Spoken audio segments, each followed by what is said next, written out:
John, just turning now to the tax package, can you explain what that consists of, please? Certainly, thanks, Alex. The first thing to bear in mind, I think, is that the various tax reliefs are only available actually in the approved or designated tax sites within the wider Freeport area. So you can split that tax site in up to 3 separate areas in the Freeport, but the aggregate area must not exceed 600 hectares, which is about 6 kilometres squared. So that's a pretty small area as compared with the larger Freeport area, which obviously limits the extent to which the tax reliefs can be utilised by businesses. But having said that, 6 kilometres squared is not so small as to be meaningless. It does actually equate to an area 3 times the size of Monaco, I believe. So there's still real potential for using the reliefs, I think. As regards the reliefs themselves, there are four main categories of reliefs that are potentially available. Firstly, you have full or partial relief from SDLT, stamp duty land tax, on acquisitions of qualifying land in a Freeport site.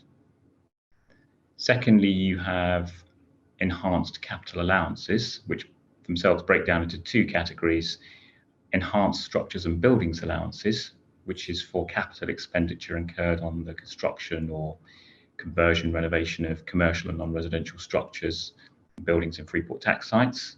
And the relief there is available on a straight line basis at a rate of 10% per annum.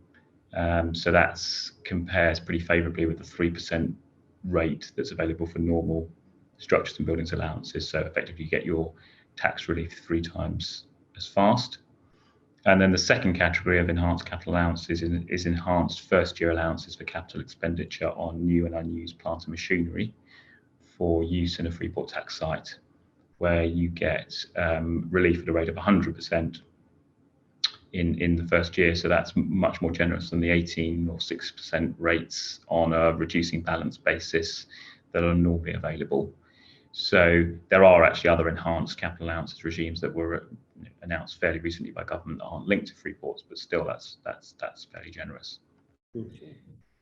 Then the third category is employer national insurance contributions, where there's a 0 rate for earnings of up to 25k for new employees hired by an employer with a business premises in a Freeport tax site where the employee is going to spend the majority of their time there. And finally, in terms of business rates, it's expected that there will be, for certain business premises, will be eligible for 100% relief from business rates, and also that some local business rates above a certain threshold will be retained by local authorities. So all those reliefs they're all time limited, but aside from the employer NICs relief, they are essentially uncapped. So overall, while there are some slightly surprising omissions, I guess, for example, there aren't any enhanced R&D credits, which some people expected. Overall, I would say this is a pretty generous package of reliefs. Has a potential to go a fair way in incentivising businesses to set up in Freeport tax sites. And what I think is particularly interesting is the way in which the policymakers appear to have put together the tax package with a view to really incentivising businesses at every stage of their development. So there's relief for the cost of acquiring the land, enhanced relief for constructing the buildings, enhanced relief for buying plant to put in the buildings, relief for employing people as part of the business to work in the tax sites, and then the business rates exemption.